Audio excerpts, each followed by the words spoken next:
une enveloppe de l'ordre de 4 milliards de dirhams. Bien. Quels sont les manquements qu'on a observés? Premier manquement, il y a eu une violation de la règle de la transparence. La commission des transferts avait fixé une procédure d'appel d'offres, la cession s'est faite de gré à gré. Première violation. Deuxième violation, le non-respect du schéma de transfert. L'État avait décidé de rester dans le capital en cédant 25% à la bourse et 35 à 51% à un repreneur industriel. L'État avait décidé de rester avec 20 à 25% du capital de l'entreprise. L'État a tout cédé. Il a violé le schéma de transfert. Deuxième violation. Troisième violation, c'est Transparency Maroc qui le dit. Je n'ai pas évidemment les éléments de dossier pour pouvoir l'attester personnellement, mais il est dit que dans le cadre de la cession, au-delà du patrimoine industriel, il y a eu aussi la cession d'un patrimoine foncier et d'un patrimoine financier qui n'avait rien à voir avec l'exploitation de l'entreprise et qui a été concédé à l'occasion de cette privatisation. Troisième infraction. Quatrième infraction, c'est Feu Abraham Sarfati qui l'a dit. Il a dit que le contrat de concession, qui doit être une photocopie, une reproduction fidèle du cahier des charges, en réalité ne l'était pas. Et que le contrat de concession, de gré à gré, a repris partiellement les contraintes qui figuraient dans le cahier des charges. Quatrième anomalie. Enfin, cinquième anomalie, et ça c'est une expérience personnelle, parce qu'à l'époque, j'étais vice-président de la bourse de Casablanca. La cession, l'introduction en bourse de la Samir et la cession de gré à gré s'est faite, a été concomitante avec ce qu'on a appelé la première phase de réforme du marché financier marocain.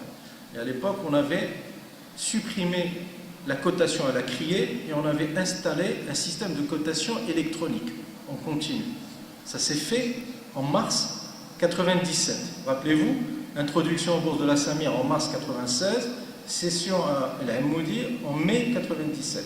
Nous, on a installé le système de cotation en mars 97. Et qu'est-ce qui avait été décidé? Il avait été décidé que les titres, les 10 titres cotés à la bourse de Casa les plus liquides, les plus actifs, devaient être traités au niveau du système de cotation électronique. Le titre Samir étant le plus liquide, je rappelle que c'était la plus grosse introduction en bourse de l'époque. C'était 1,250 milliard de dirhams. C'était le record historique de la bourse de Casa à l'époque. Évidemment, le titre Samir a été le premier à être injecté dans le système de cotation électronique.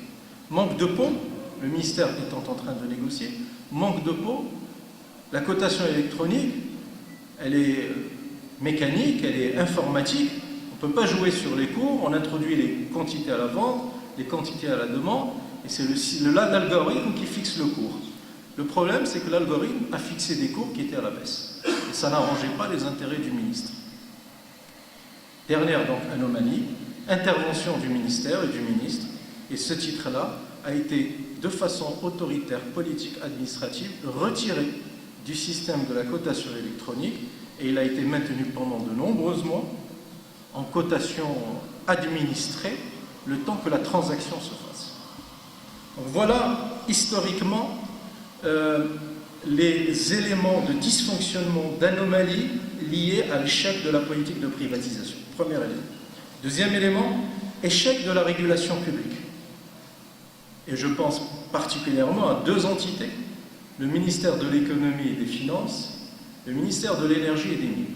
Et quand je dis ministère de l'économie et des finances, c'est y compris le ministère de la privatisation qui a disparu depuis et qui est devenu une direction des entreprises publiques et de la privatisation au sein du ministère de l'économie et des finances. Pourquoi? Parce que ce ministère, ou privatisation ou économie et finances avec direction privatisation, était le co-signataire de ce contrat de cession avec le groupe Coral. Et donc, les dispositions contractuelles, il avait l'obligation morale, l'obligation juridique, l'obligation politique de veiller au respect de ces dispositions. Or, manifestement, ces dispositions n'ont pas été respectées puisque les investissements n'ont pas eu lieu et le poteau rose a été découvert quand? Il a été découvert quand il y a eu les pluies diluviennes à Mohammedia, les inondations et l'incendie dans une partie des installations de Mohammedia. C'est à ce moment-là que tout le monde s'est rendu compte que les investissements qui étaient contractuellement prévus dans le contrat et qui obligeaient le groupe Coral, eh bien, n'ont pas été respectés, alors que ça devait être connu et su du ministère de l'économie et des finances et du ministère de l'énergie et des mines, puisque c'est lui qui est censé veiller à ce que l'exploitation se déroule normalement, que la sécurité industrielle, la sécurité tout court du site soit respectée. Dernier élément qui montre qu'il y a un échec de la régulation publique, c'est le côté financier. Il a été rappelé tout à l'heure que l'encours de la dette de la Samir est estimé à 43 milliards, aujourd'hui déclaré au tribunal de commerce autour de 30 milliards, je pense, d'après les informations que nous avons. Et dans cet encours, vous avez 13 milliards de dirhams de crédit d'enlèvement auprès de l'administration des douanes. Bien. Alors, sachez que cet encours de 13 milliards de dirhams représente le chiffre d'affaires annuel de l'État du Royaume du Maroc, représente 20% de ce chiffre d'affaires. Qu'est-ce que je mets dans ce chiffre d'affaires? Je mets la TVA à l'importation, je mets les taxes intérieures de consommation et les droits de douane. L'ensemble de ces éléments représente 65 milliards de dirhams, d'après les chiffres réels de l'exercice 2015.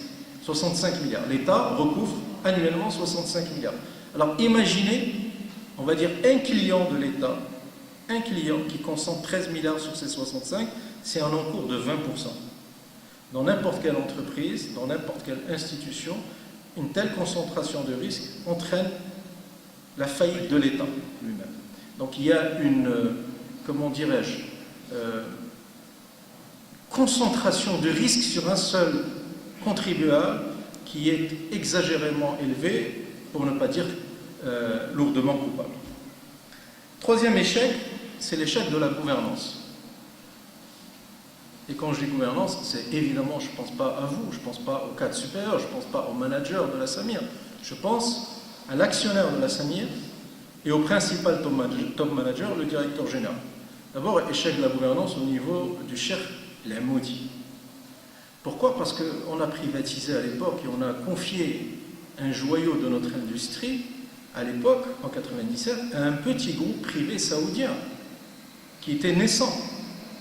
Ce n'était pas le groupe Amoudi d'aujourd'hui avec les 9 milliards ou 8,8 milliards de dollars de patrimoine, deuxième fortune en Arabie Saoudite et je crois 80 ou 90e fortune ou 100e fortune mondiale. C'était un petit groupe naissant. Et au lieu d'attribuer l'unique raffinerie de notre pays à un major industriel qui a pignon sur rue, qui est connu, on l'a confié à un petit groupe, j'allais dire un vulgaire petit groupe saoudien inconnu de tous.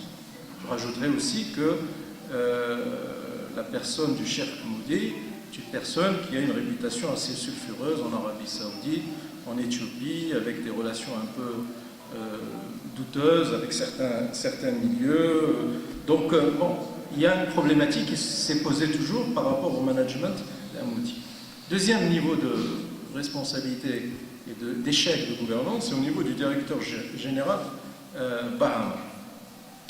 Alors, j'ai fait quelques petites recherches et j'ai découvert qu'en plus de sa fonction de directeur général de la Samir, c'était aussi un homme d'affaires prospère au Maroc, avec son propre groupe privé, avec des entreprises qui est opéré dans le tourisme, dans le transport, dans le luxe, dans l'enseignement de l'anglais, je crois. Certaines de ces entreprises avaient des contrats avec la Samir, et donc il était à la fois jugé parti.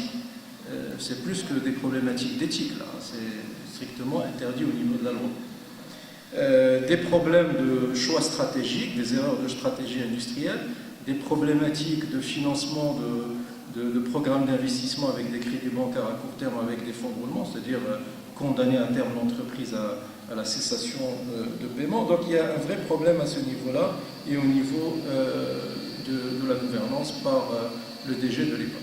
Troisième responsable dans la gouvernance, c'est le ministre DG de Samir. Un jour ministre, le lendemain DG de Samir. Ministre de 93 à 98, DG de Samir 2001-2004. C'est un cas flagrant d'incompatibilité, de conflit d'intérêts.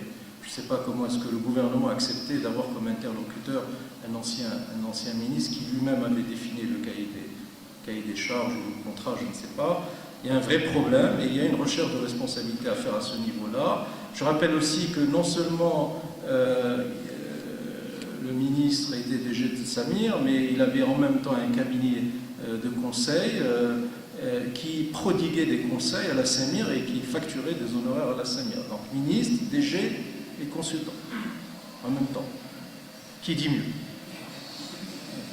Enfin, au niveau...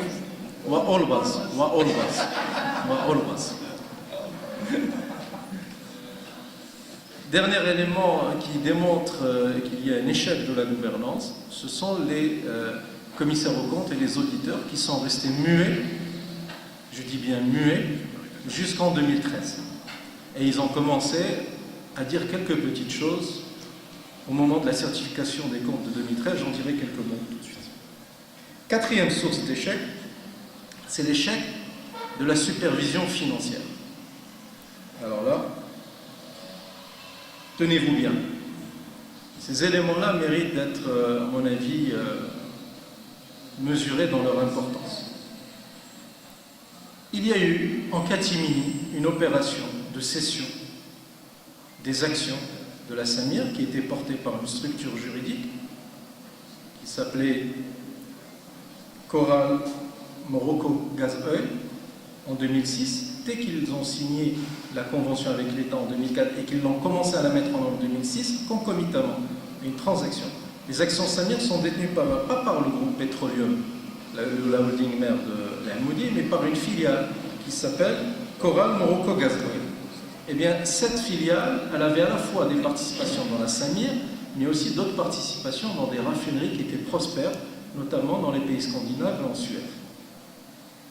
Et qu'est-ce qu'il a décidé, le chef Al-Hamoudi? Il a pris sa participation dans la Samir, il a retiré de cette filiale, cette holding mère, il l'a retiré et il l'a logé dans une autre holding qui s'appelle Moran Charandins, qui est une coquille juridique vide, qui est domiciliée à Chypre et qui ne vaut pas un clou. Donc la maison mère de Samir, dont on aurait pu aller rechercher la responsabilité,